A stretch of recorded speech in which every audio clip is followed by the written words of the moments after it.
let me kick off. I'm Antoine Duval. I'm a senior researcher at the ASSA Institute, which is an inter-university institute specialized in international and European law, located in The Hague. And I coordinate our Doing Business Right project that is focusing on business and human rights and issues of liability and responsibility of corporations for human rights violations, for environmental harms, and so on. So it's my pleasure to welcome you for our third DBR digital discussion of this academic year. You will find the videos of the previous discussions, one on the Cayobel case that is currently pending in front of the Hague Court, and the other one on the recourse to mandatory due diligence in the fight against deforestation at the EU level, on our YouTube channel, the YouTube channel of the ASSA Institute. So you can go back there and watch the previous editions of these Zoom webinars. Today we'll focus on Germany, and for a simple reason. I mean, economically, Germany is just a giant in the EU. You have to we deal with a country that amounts to 30% of our exports and in goods and 20% of the imports in goods.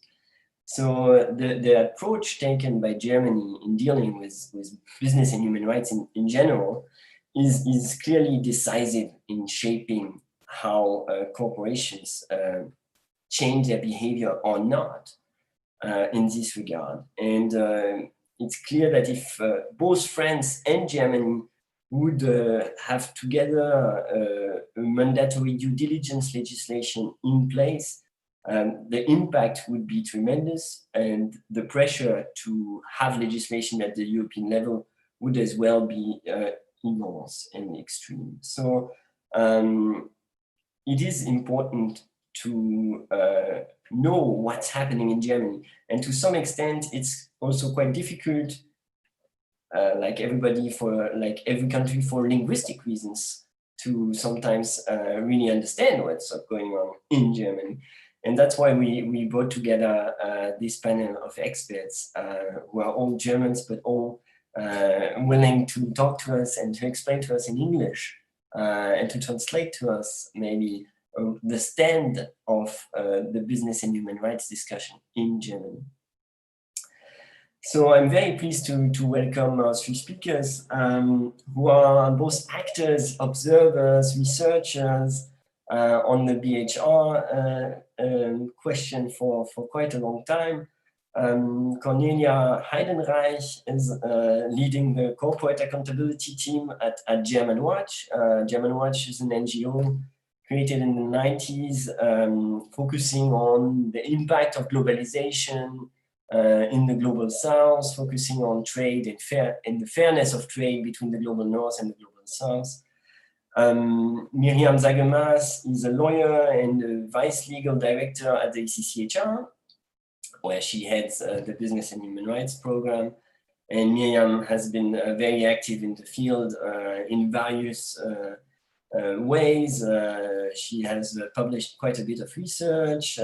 She's also an advocate, and involved in strategic litigation, and strategic litigation as well before the German courts. Maybe she will allude to that as well in her intervention at one point. And finally, Christopher Patz, you're a lawyer and a film director and a policy officer for the European Coalition for Corporate Justice. And the European Coalition for Corporate Justice is a network of NGOs which are collectively working on business and human rights issues at the European level, at the EU level. They are present mostly or solely in Brussels to deal with this question. So the discussion will go. So I will first give the floor to the three speakers for maximum 10 minutes each, to talk on different aspects of, let's say, the German approach to BHR. And then after the three presentations, the three introductions, we will have a room of a round panel of questions from the audience. So you will be, you can basically share your questions via the chat. And Mercedes, who is also there on the screen, working with me at the ASA Institute, will be voicing your questions to the adequate speaker. So let me start with Cornelia, and I've asked you to walk us through a little bit the trajectory of the German National Action Plan on Business and Human Rights, and how it changed or didn't change the behavior of corporations and affected the approach of Germany to business and human rights questions. Cornelia, the floor is yours for approximately 10 minutes. Yeah, many thanks. I thought maybe I quickly add a bit to our organization, and then I start with the National Action Plan. So German Watch is also networking a lot, and we created together with a lot of other NGOs the German network the Corporate Accountability Network, CORA.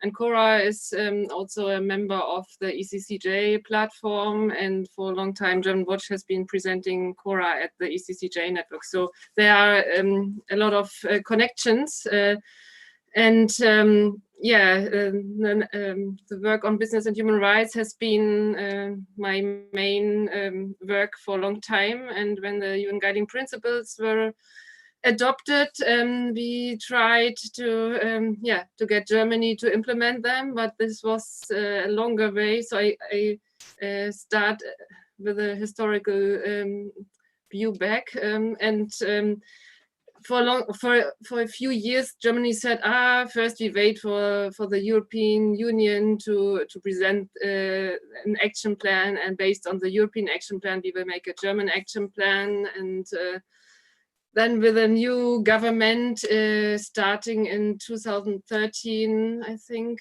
finally they were open to also consider a national action plan in Germany. That and the former government was a very conservative coalition, and everything was just based on voluntary activities of companies. And I think that time the CSR directive was discussed, and at European level it was Germany one of the countries which were mainly trying to water it down even more. And so that time it was not so easy with business and human rights issues at German level. So then we had the process to develop a NAP. We had a lot of consultations, and it was a very open process, especially in 2015. And when it came then to the writing of the action plan, it was a very a big change, and it was quite intransparent, and it was a long process of nearly 1 year. And in the end of 2016, in December, it was adopted. Finally, the action plan, an action plan of 4 years. So actually, it's running out in December now. And the action plan is about the 3 pillars of the UN Guiding Principles, and contains quite a lot of issues. I mean, also on the state duty to protect, also on procurement, there are issues in there which we try to use, or there's something on the OECD guidelines and other issues. But I think the most debated part of the National Action Plan of the German government is the monitoring process, and because that time NGOs were pushing to get a legislation into the NAP, but the German government was not there at that time. They said, no, first we have to monitor whether companies are voluntarily doing well, and then we will go into a process of 2 years, and if less than 50% of the companies will not fulfill the NAP, the UN Guiding Principles, then we will consider additional steps, and maybe also towards regulation. It was very vague that time. Luckily we had elections, a new government in that coalition agreement from 2018. Then it was said, if the voluntary approach is not successful, if it's less than 50% of the companies, I mean, it was not that in that detail, but then we won't only consider, but then we will make a law, a German law, and we will push towards a European regulation. So that is in the current coalition agreement. And as you might know, then the process for 2 years, the German government commissioned a study to look into the companies with 500 employees and more. This is about 7,000 companies in Germany, and in 2 rounds they were investigating how they fulfill the norms of the action plan, which is not 100% the same as the UN guiding principles. There was a big debate and a lot of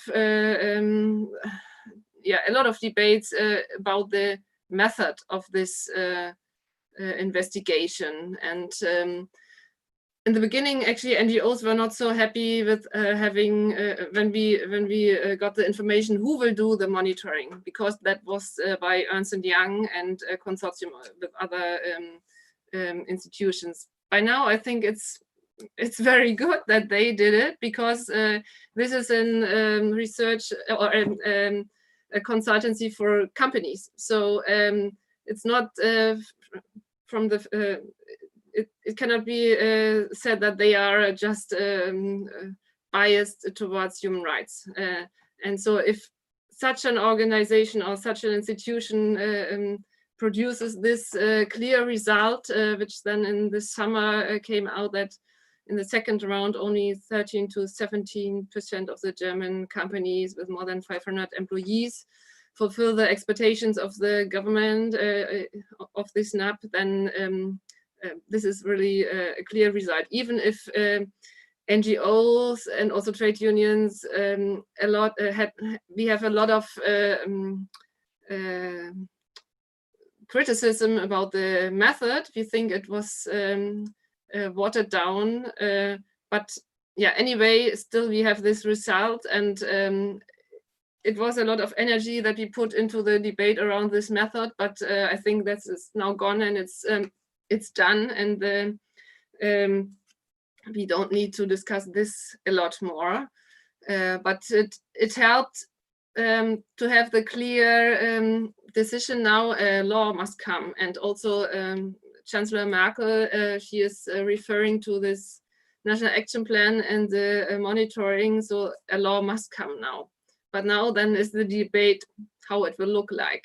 So so there we are at the moment, and maybe just about the general business and human rights discussion.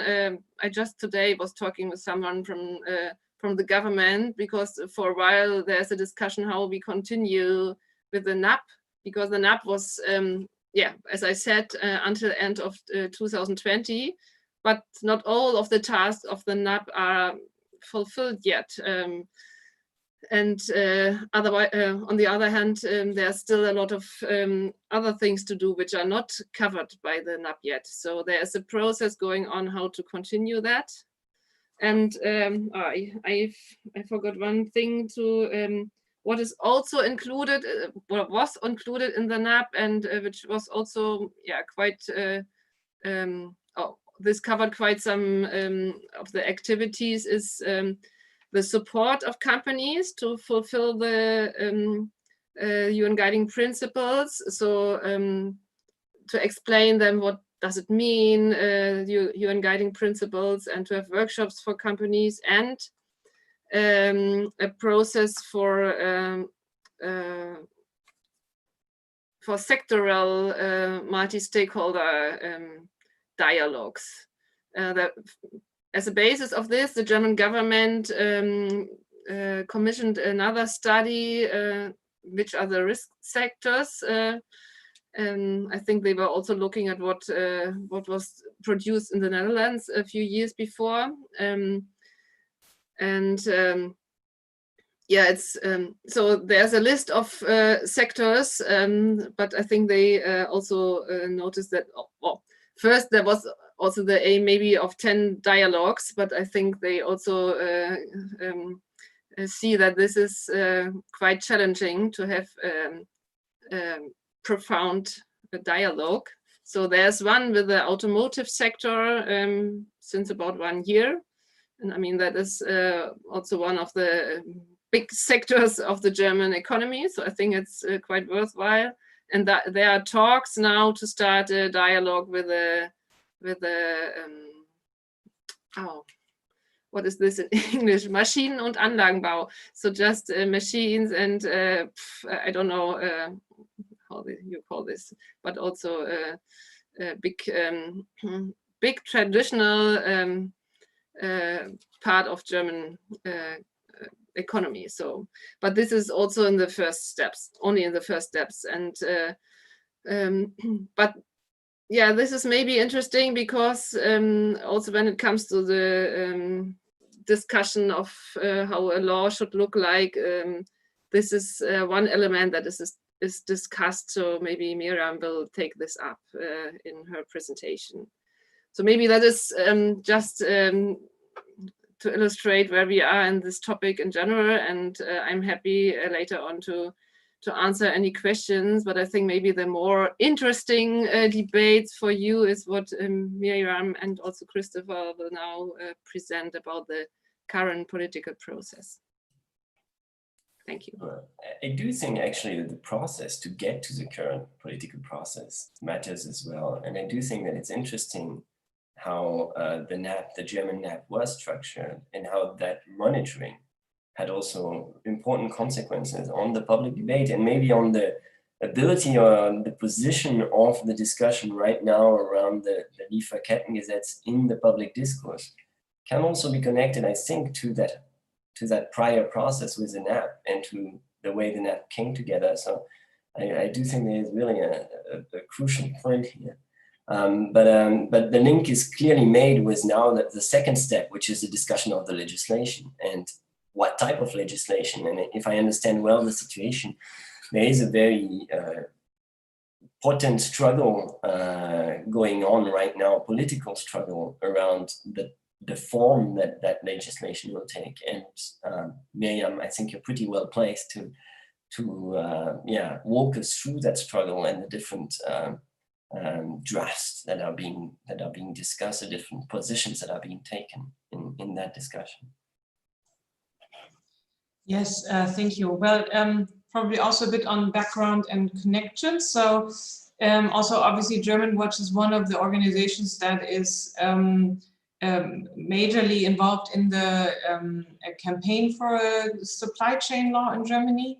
So they are on the steering committee and one of the, I think, initiators of the campaign. And ECCHR, we are, we're also quite strongly involved in terms of bringing our legal expertise to the campaign and sort of our legal expertise on how a law should look like.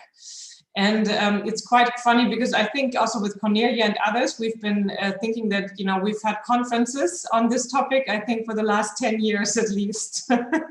So it is to some extent quite, it's a bit satisfying also to see that the debates get further and also people that were not quite in line with us 10 years ago now have a better understanding of such a law and why it makes sense and why it's not the end of economy. but anyways, yes. So I think as Cornelia rightfully has pointed out, I think for civil society organizations, I think we all saw also the NAP as the National Action Plan as the potential to make sure that the government does commit to eventually legislate, which didn't well then come, as Cornelia has said. And interestingly, so the civil society campaign started a bit more than a year ago, to advocate, you know, just sort of in the run-up to the monitoring process of the or the closure of the monitoring process, to still start to say we need a law now, basically irrespective of what comes out of the National Action Plan, because it was foreseeable. If the National Action Plan is, the monitoring is finished, then there will not be exactly enough time to legislate a law. So it was clear, you know, there must be, at least the government needs to start working on a law already while it is, the monitoring process has not closed. And I think also there has been this commitment, yeah, Cornelia explained this, in the coalition agreement between the Christian Democratic and the Social Democratic Party, that they will legislate if not a certain amount of companies are voluntarily performing reasonably human rights due diligence, which it turns out they don't. It's a ridiculously low number. So basically, it is clear that actually there must be a law. And also interesting there. So, but and I think there are different proposals in the room now. So the Ministry of Development has, or there was a leak of a law proposal from the Ministry of Development, which is actually quite extensive on how such a supply chain law could look like. There are sort of probably a cornerstone paper, Eckpunktepapier, from the Ministry of Labor that has come out, and there are the proposals from civil society on how a law should look like. And basically, what all those laws foresee is that there would be established liability for companies of a certain size, and as of now, still, it is also foreseeable that so it's large companies that should be generally being in the scope of the law, but also companies that are operating in a certain risk area. And I think, especially from our perspective of civil society, this is really important because there are a number of rather small or medium-sized businesses that are engaged in high-risk zones and therefore definitely should fall under this legislation. And you cannot just, you know, decide sort of the risks they face by size. Then there's a question of how far does the legislated responsibility go? So does it go? It's also, I think all those proposals are quite similar in the sense that they say there must be human rights due diligence established for companies towards their whole supply chain. So that means there must be a risk assessment, there must be a remediation of the identified risks, and there must be a process of constantly revisiting this, and there must be some sort of public reporting on this, or some accountability on this process. And it does not, other than, for example, the Swiss initiative, which stops at the corporate group's boundaries and goes, I think, in one step into the supply chain. I think in Germany, the debate is quite clear that so at least civil society and the proposals that are not known would say it must cover the whole supply chain, the obligations. There is, from what I understand, that there's great resistance from the Ministry of Economics, and I think there has been some talk that there could be an option to limit liability again also to the only first tier of the supply chain, a proposal which we may discuss about, which was absolutely doesn't make any sense whatsoever. And then the big question is, or that's, I think, where also the debate now is most fiercely about in Germany, is on civil liability that should be attached to a violation or non-performance of your human rights due diligence obligations. And our civil society proposal, we are saying that it should be an own tort norm created that establishes liability under German law of companies that are not, that are violating the human rights due diligence obligations under this law. So that means for the whole civil liability claim, we would want German law to be applicable. So the whole norm would be created into Eingriffsnorm, and something that falls under Article 16 of the Rome II Convention. I can't remember the term for it now in English. Overriding mandatory provision? Exactly, an overriding mandatory provision. Some other proposals rather go and say, no, we only want the definition of the obligation, the human rights obligation to be an overriding provision. And the rest of the civil liability claims should go under normal tort law, which then would mean, you know, you would have a Bangladeshi tort law claim.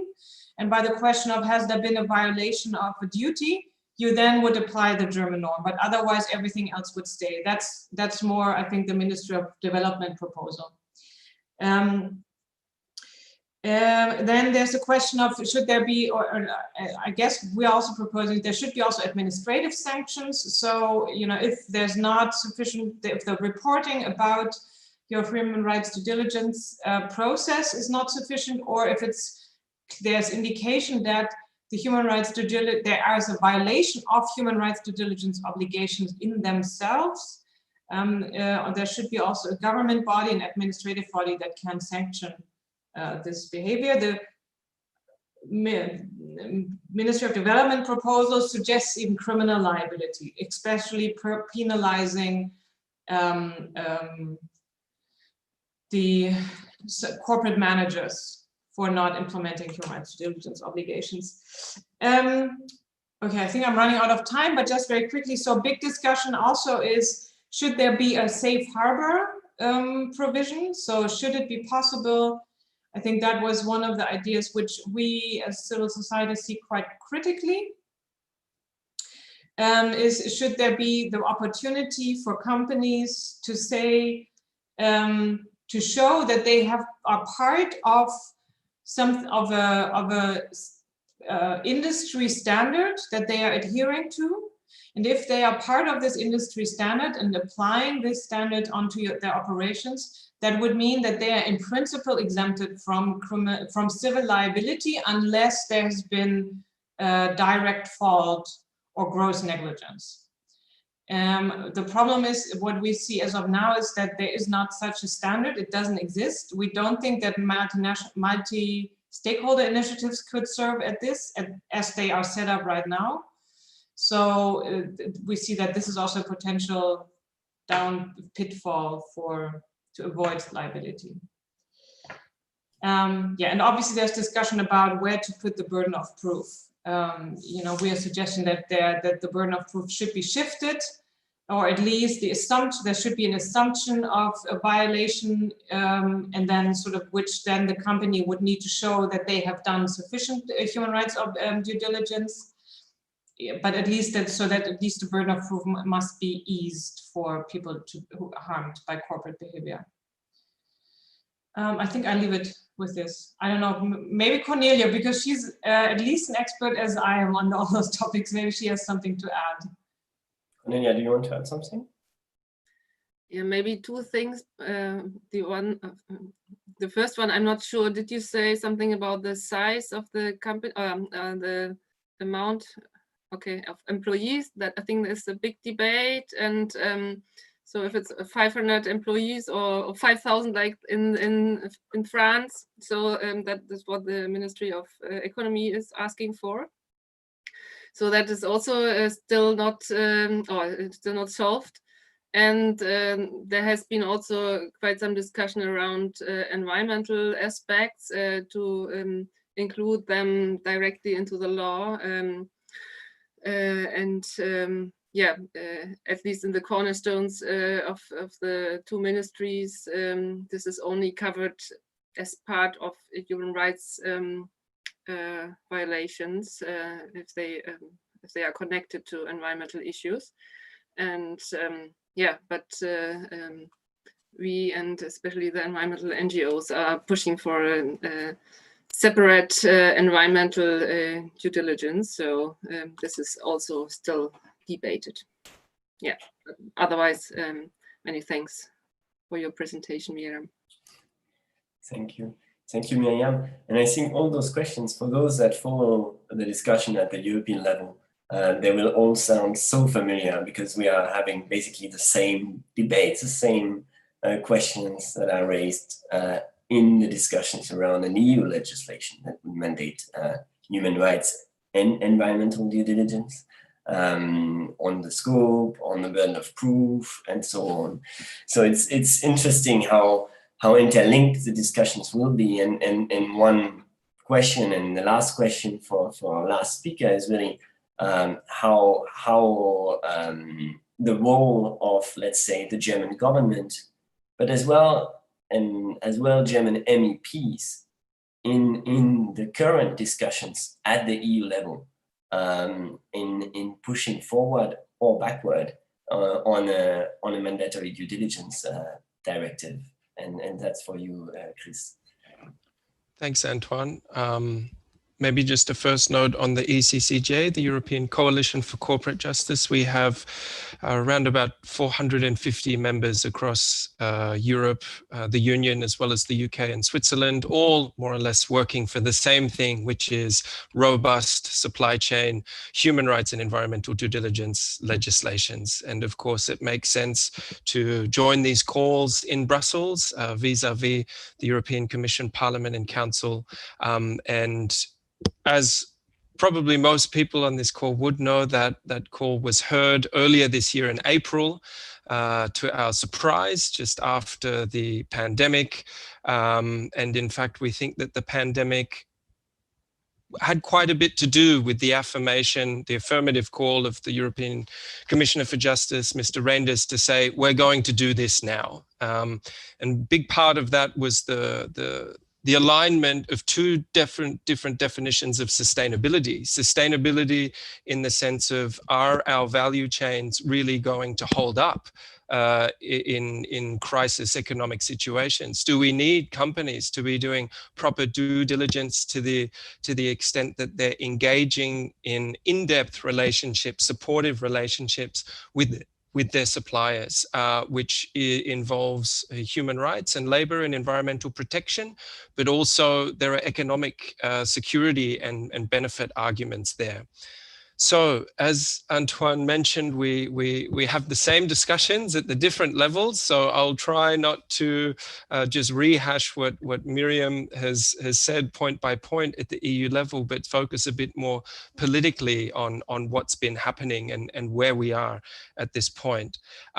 With a focus on the German presidency. So the last 6 months, more or less, it's been very positive, we have to say. Under the leadership of the BMAS, the Labour Ministry, and Minister Heil, Labour Minister Heil, the German presidency, we will see on Monday. We expect in the latest council conclusions on business and human rights that they will have a strong affirmative call on the European Commission to bring forward its sustainable corporate governance proposal, which is the due diligence law, as well as reforms to directors' duties.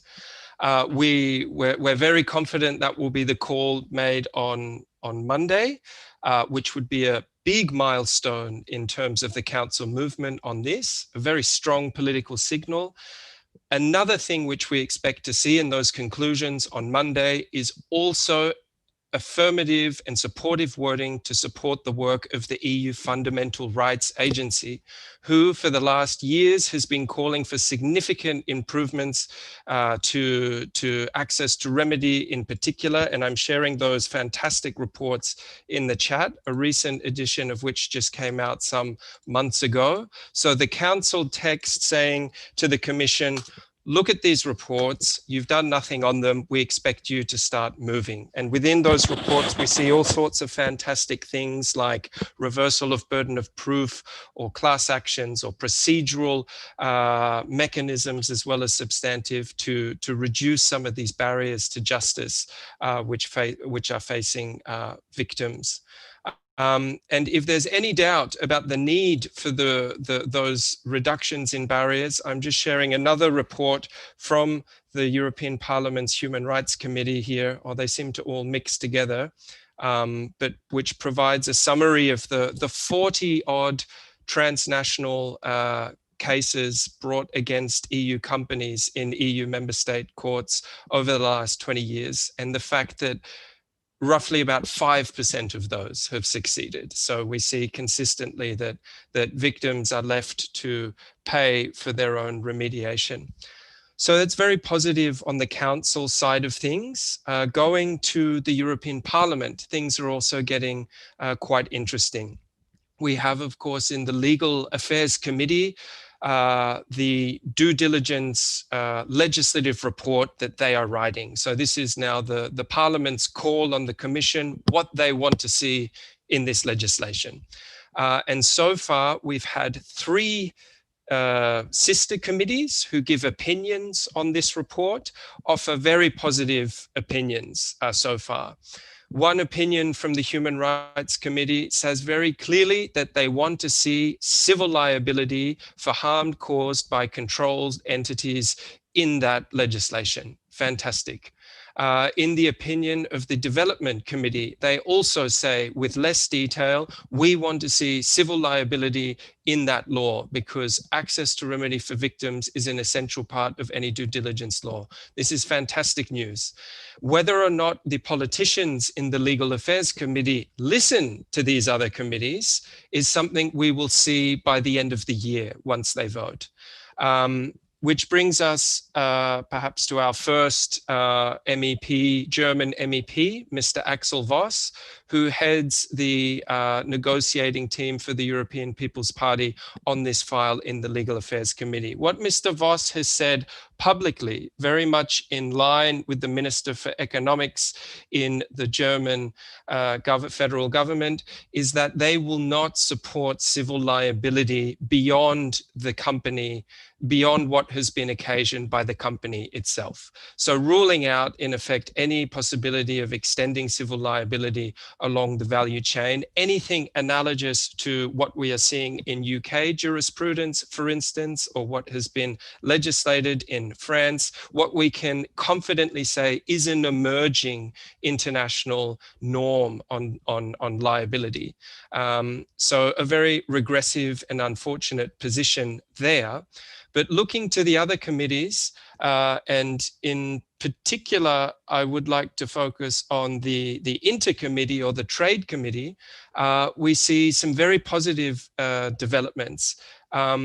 For instance, the German Greens MEP Anna Cavazzini has added a new dimension to the debate by looking, and you can see here a Twitter feed from her of a resolution passed last night by the European Parliament plenary endorsing a trade committee position, calling for trade measures as additional enforcement measures for breaches of due diligence. So effectively, bans on products made with forced or child labor or by other means of serious human rights violations. Many of you may know that such a mechanism already exists in the United States. Even under the Trump administration, it was being used quite significantly to, in some cases, not just block the import of these forced labor goods made in forced labor conditions in Malaysia or Thailand or China, but ensuring that as a condition for that ban to be lifted, that remediation is paid to workers. So this interesting addition counters an oft-cited criticism from civil society that these bans do more harm than good because they affect an entire economic sector in a developing country and people lose their jobs. But if they are used in such a targeted way against individual companies as opposed to whole sectors and to the purpose of achieving remedy, this is a new additional element to the debate which can only happen at EU level given the competence over trade. So it's an interesting addition there. What we can see also in the intercommittee is that the opinion on the due diligence report being written in the Legal Affairs Committee almost called for civil liability as well. It fell short of one vote necessary to get that civil liability provision in there. And that vote was held more or less, well, I mean, it could have been from anybody, but who we saw one person who didn't vote with their progressive bloc was one German MEP, Svenja Hahn, who belongs to the Renew political group at EU level. And she voted against the civil liability provision, whereas all the other Renew members from across Europe voted more or less in favor of that. And this reflects the position of the German FDP party, which is very against any form of remediation or any law. I think maybe Cornelia or Miriam can affirm that even at this later advanced stage of the debate, this political party, the FDP, and this section of the Renew Europe family at EU level are not backing this legislative initiative even at this late stage. So that's a real shame to see. But I would like to finish my input on a really, really positive note as well, which is tied to the work of a German MEP, a very young woman called Delara Burkhardt, who was the rapporteur on the recently passed due diligence and deforestation report of the European Parliament. This report, which I will also share in the chat for our interested viewers at home here, was a fantastic success. This represents a strong call from the European Parliament to the European Commission demanding a legislative proposal on due diligence to be compatible with the horizontal legislative proposal that is coming from the Legal Affairs Committee, but to have an additional sector of focus on deforestation.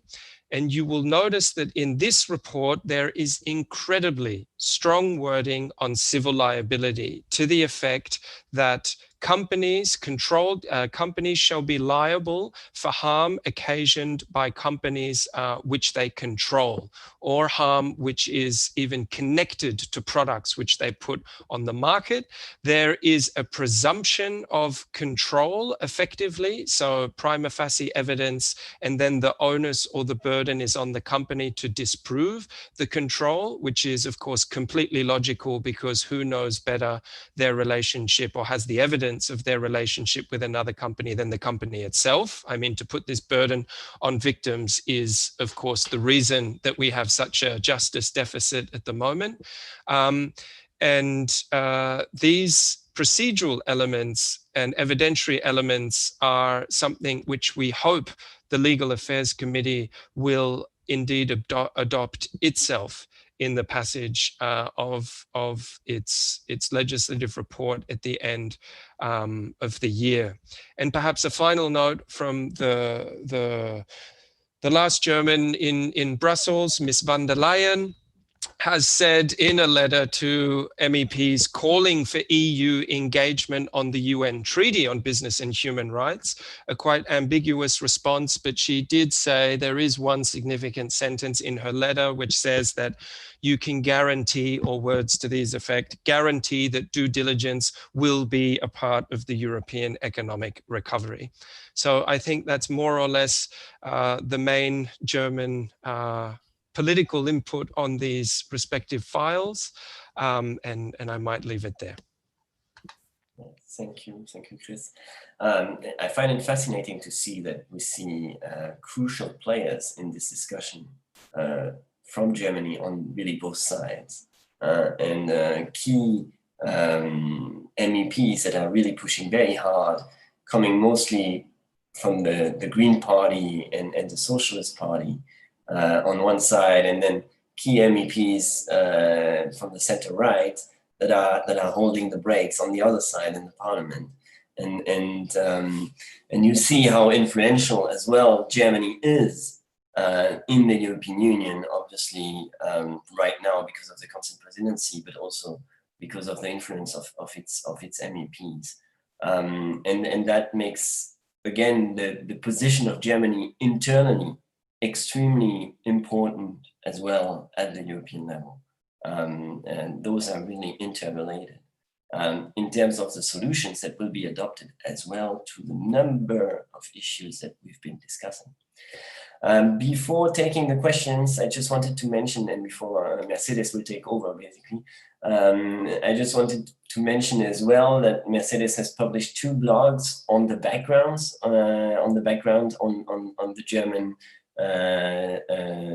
debates around business and human rights, one more on the National Action Plan and one more on the Lieferkettengesetz. I will post them as well in the chat for you to check, but I think they can provide you a good background text for also the 2 previous interventions in this discussion. Mercedes, can you pick up from here? Thank you, Antoine, and thank you to the panelists for these interesting presentations. Myself, I as a German have a very particular interest in the Lieferkettengesetz as well. And there are some questions coming in from the audience. There's one from Manuela Apia on multi-stakeholder initiatives. It's directed towards Miriam, but I thought maybe Cornelia could say something on it as well. Regarding the possibility to be exempt from civil liability. Manuela asks, what about multi-stakeholder initiatives which are proved to be OECD aligned? These initiatives could help companies implement due diligence more effectively than if companies are to do this alone. Maybe you could comment on the question. Thank you. Yeah, of course, I think there's in general nothing really to say against multi-stakeholder initiatives. The question is if that just being part of this and trying to learn together with other companies how to improve your human rights due diligence does not necessarily have to mean that you're exempted from liability. And I think that is in particular, as we can see, that a lot of multi-stakeholder initiatives that are around are really not very robust in terms of accountability and actually enforcement of their own standards. No, so I think that's there's been this recent study of MSI integrity, and I think that's quite devastating of a report. I will look for the link and send it in the chat. Yes, I think one if you were thinking of, we've been also discussing in the, I think if you would think of something like an accord, so enforceable brand agreements, if those are aligned, I could see that those are, as they're robust, they have enforcement mechanisms, they have complaint and dispute settlement mechanisms. They're independent of the stakeholders or of the members. So then those kind of initiatives obviously may exempt you from liability. Again, the question is, I think, why would this need to be in a law? I think because if you as a company can show you have done your human rights diligence, you're going to be exempted from liability anyways, right? So I think this whole notion, you know, we need to create a safe harbor is problematic in itself. If I could add just really quickly, I mean, the idea of like a certified OECD criteria compliant stakeholder initiative exists in the conflict minerals regulation at EU level, but so far the Commission and the OECD have not found any MSI that has fit that criteria. So if we're looking at the evidence there's a long way to go. Let's just say that. Yeah, and maybe to add to this, I also support what Miriam said and Christopher.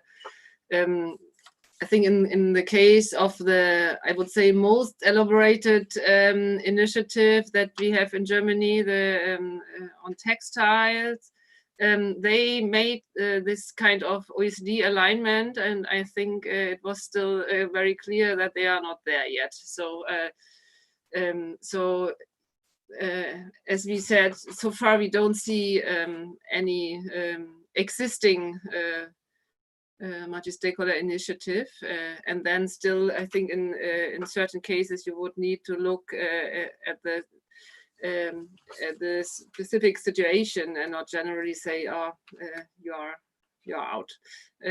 But of course, I think for the German debate to get the very skeptical people convinced that somehow it's possible for the companies to fulfill it, I think this is one element to see how companies which maybe didn't know before what exactly does it mean, such an initiative would help them to guide them and maybe make it easier for them to accept such a new legislation. Then there's quite a complicated question from Christopher Berg. I might just split it up into two. It is directed towards Miriam regarding the inclusion of an Angriffsnorm into the Lieferkettengesetz. Christopher says, as the Kick case showed, civil liability is virtually impossible as long as foreign law is applied under Rome II. Would the Lieferkettengesetz be of any value without effective civil liability? And how probable do you evaluate that the final legislation will include such an Angriffsnorm as you described? And then the second part of the question, would you consider such an inclusion as a precedent in expanding universal jurisdiction into the field of human rights? Or are there any instances of other states passing such legislation?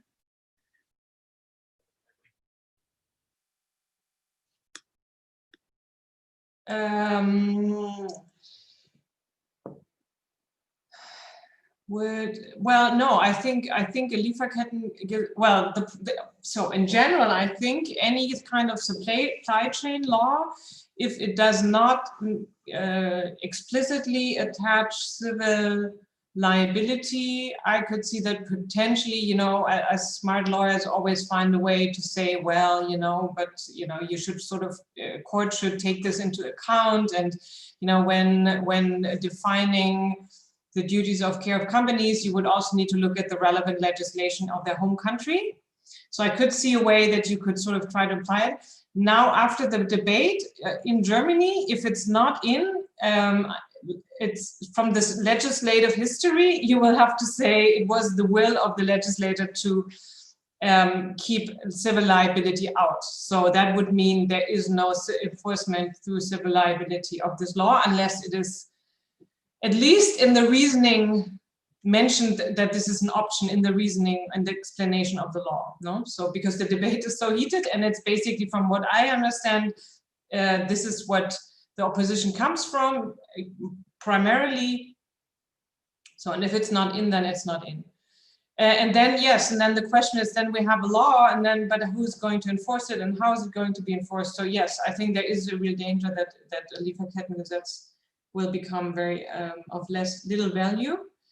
I don't think that creating such a Angriffsnorm would mean that this is a kind of universal jurisdiction. It's not. It's you just stay in the normal regulatory norms of international private law. It is, you know, the courts would still only have jurisdiction over companies under the normal rules of jurisdiction over companies that are located or doing business in Germany. So I don't think it has anything to do with universal jurisdiction. Plus, there are many other countries that are looking at similar legislation. So you have the French loi de Diligence, the Swiss are this weekend voting on this, on a similar law. You know, I think there's a map recently published by Friedrich Ebert Foundation. There's several jurisdictions looking at this. There are two questions for Cornelia. Do you still have time? Because I know you have to go. Okay. So the first one, what would be a realistic timeline for the passage of the Lieferkettengesetz, and how will it interact with European level developments on this issue? And the second question, what do you view as the necessary partnership in third countries to implement this law? Mona Lisa asks these questions. Okay, thank you. Yeah, the timeline, that is a question that we were thinking of for quite some time, and that was one of the reasons, as Miriam explained, why we started our initiative, or our campaign already, about 1.5 years ago, because there will be elections in Germany next September. And at the moment already the parties are starting to write their election programs, and next year the election battle will be stronger. So we think, and I think that is what I also understood from the government, that actually these cornerstones, how they are called, must be agreed upon until the end of this year. Otherwise, it will become very tight. And because then you still need the process to write the whole law. And I mean, I think writing, they are already working on it, but I mean, this also needs to be then agreed upon in the government. So all the ministries have to agree upon the proposal, and then it has to go to parliament, and there are 3 sessions, and so different parts of the parliament, different committees also commenting on it, and I think even the what is this called, Bundesrat, at least has to comment on it, or some, that is not the, but also that needs time. So we understood that the very latest somehow in May should be adopted. Otherwise, I mean, I think the last decisions, the last session is end of June or the first week of July of the parliament. So afterwards there's summer break and then election. So yeah, that's a timeline that we have.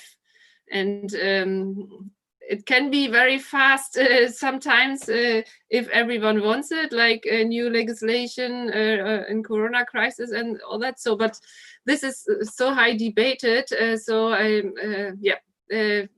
it really, we are really pushing for a soon decision. And actually, also Chancellor Merkel was asking the ministers to present their proposal by end of August.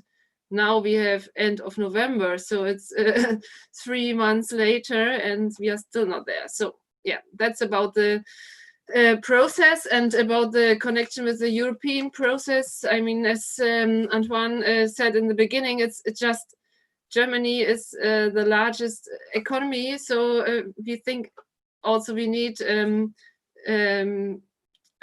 strong commitment from Germany that helps the European process. And of course, this is also what German NGOs want, and also what the Minister of Labor, which is and Minister of Development, who are pushing for this law. They want a European solution, and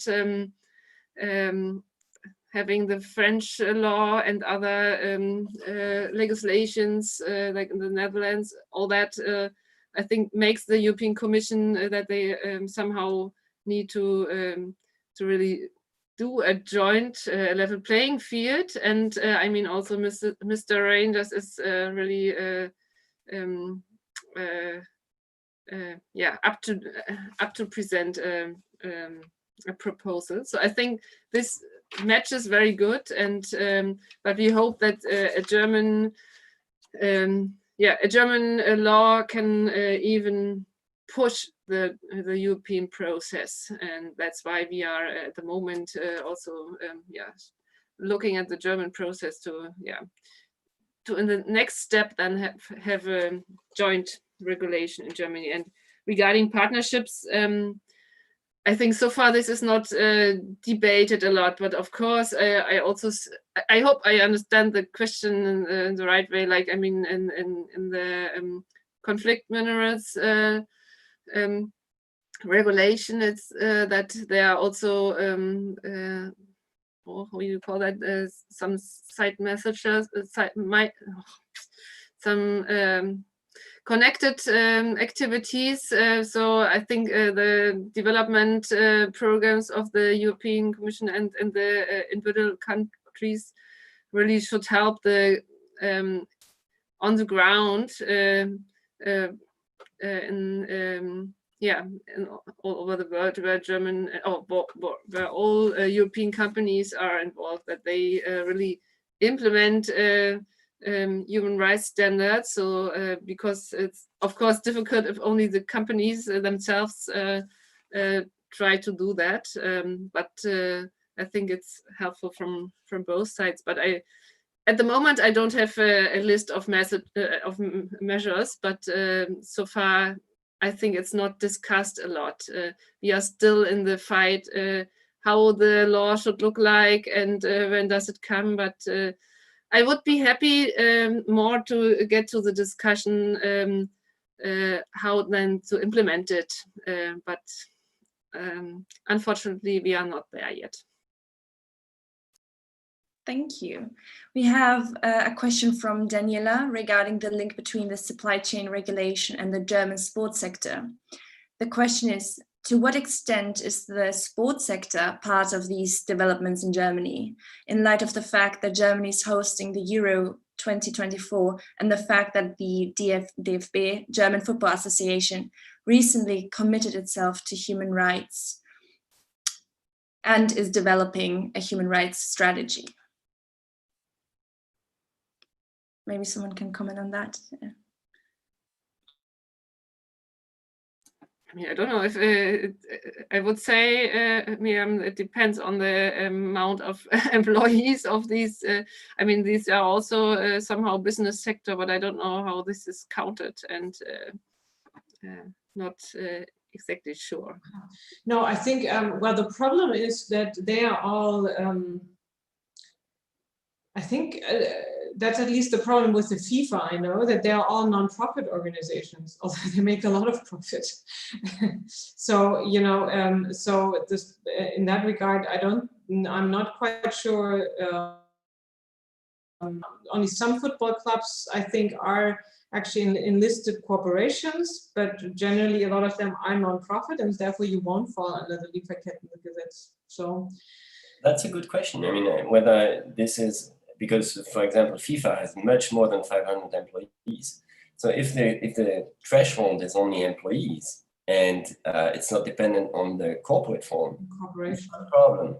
But if the threshold is about the corporate form, a corporation incorporated in a particular article of the German Handelsgesetzbuch, then they would fall out as being non-profit associations. So, but that comes back basically to how important the scope, the personal scope is in all those discussions, and in determining what type of entity falls under that scope. And in the case of the French law, for example, it's a huge question that is debated all the time to determine, it's really difficult to determine which companies actually fall under that scope, even though you have a clear threshold. So that will be something that will continue, I think. Yes, and I mean, I think also there will always be the possibility by creating subgroups, no? So and sub divisions of your company, then to avoid, like, to make the amount of employees that one company has smaller than the other. So this is, yeah, why the mere size is problematic. Thank you.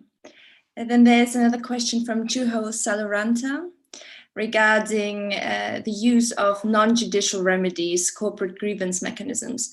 The question is, how do you see the role of extra or non-judicial remedies, corporate grievance mechanisms, as a remediation system in the Lieferkettengesetz? Any remarks what could be the use of corporate grievance mechanisms as access to remedy? Maybe you could comment. I could. I think in general, for persons affected, victims of human rights violation, obviously non-judicial grievance mechanisms that result in serious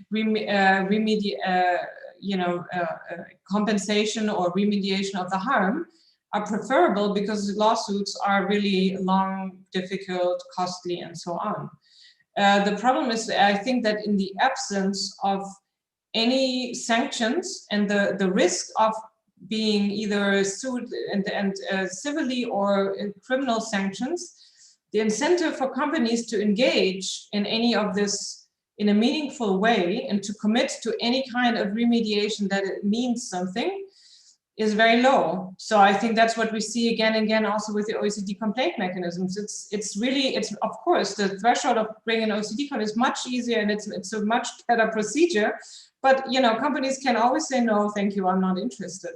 And there's because they are not under pressure of coming to an agreement, of making some actually doing something in terms of remediation. Yeah, I'd like to add to that. I mean, of course, it did find its way into the report, as you mentioned, Juho. Can you imagine a company, however, if it hasn't set up a grievance mechanism voluntarily and you tell it to set up a grievance mechanism, you make it legal, if they don't want to do it, you think they're going to start remediating workers through this mandatory grievance mechanism? They won't. It'll just sit there.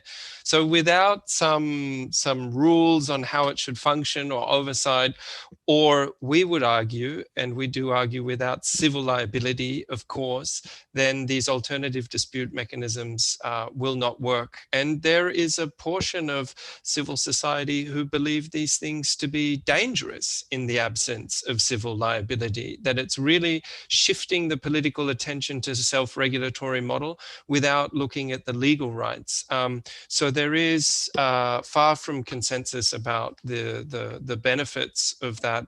But I think all of civil society would clearly agree that, grievance mechanisms without civil liability, no thank you. And that grievance mechanisms cannot be used as a requisite step before achieving judicial or applying for judicial remedy. That said, there is a need for all companies with due diligence policies to have an alert mechanism. And this is sometimes they're mixed together, grievance and alert mechanism. We need a mechanism whereby stakeholders can lodge complaints and can contact the company. And that's either an alert or a grievance or a complaint mechanism. Yeah. But maybe also to add that there was a debate in the last month, not on a company-based grievance mechanism, but also on, I would say, state-based grievance mechanisms, or if they should be a first step before you can go to court. And I completely agree that yeah, it might be easier, but then these processes really must work. And how the national contact point in Germany works at the moment, it's not enough, and often they look only at future activities of companies and not really to find a solution for something in the past, or don't want to accept these kind of cases. And it's also then the issue, I don't know if I have the right word, but if you first need to, I don't know if at all this will come, but if it would be with such a grievance mechanism first, then this shouldn't count for the time that you have for this limitation period, or what is said. So it should only start afterwards and not during this process. Okay, then there's one final question regarding the EU tariff acts and whether we could turn to EU tariff acts to achieve the goals of human rights due diligence. EU tariff acts could prohibit the importation of goods mined, produced, or manufactured, wholly or partly in any foreign country, by forced or indentured labor, including forced child labor. Would that be an avenue that we should explore? I've just mentioned as well, I mean, the European Parliament, as of yesterday evening, affirmatively thinks so. If we start though with the critique of this model, then we can decide whether or not we think it's a good idea. I mean, the first problem, if you rely solely on such a model as they do in the United States, is that you shift the burden of due diligence down the supply chain to the developing country factory owners. There should be an onus on European companies who have so much power economically and business speaking to use their leverage to fix that situation over there. A simple slapping of a ban affects the first tier supplier or second or third. So we need the big companies to be obliged to do due diligence. And that's exactly what the European and the German and the French model seek to do. So from that starting point, assuming we have a due diligence legislation with obligations on EU companies and non-EU companies using the internal market in place, then talking about these types of additional enforcement mechanisms against non-EU companies, we would think, at least from our side, is a good idea, because bringing civil suits against non-EU companies in EU courts is not exactly easy or even possible, perhaps. It's a question perhaps for Miriam. But I think that the negative impacts of prohibitions and bans can be mitigated if they are really targeted and not against entire countries, as the EU does at the current moment with the GSP Plus system, that they can target either an entire sector or ideally a particular company for their human rights labor abuses. And that's what the Americans are doing at the moment. And that's something that we would, I think, like to see as a second step to the EU due diligence legislation.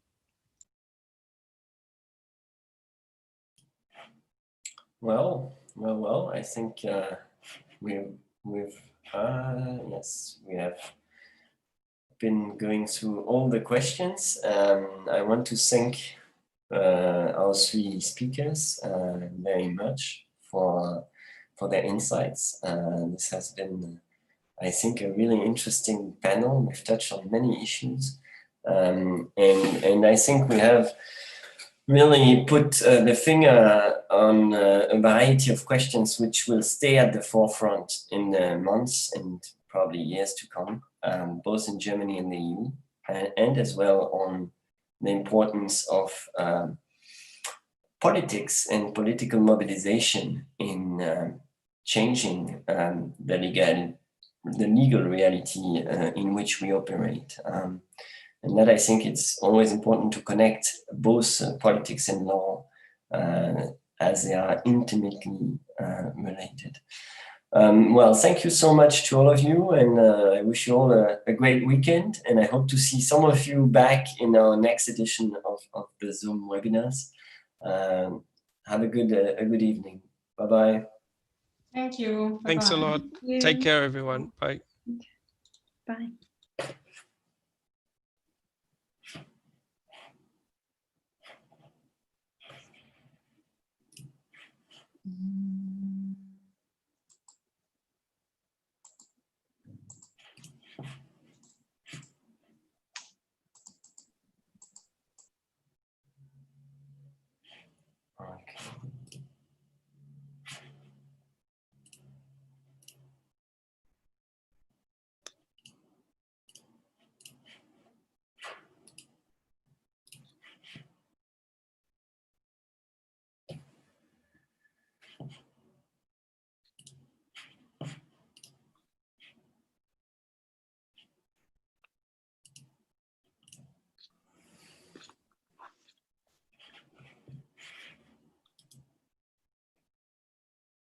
Stop the recording.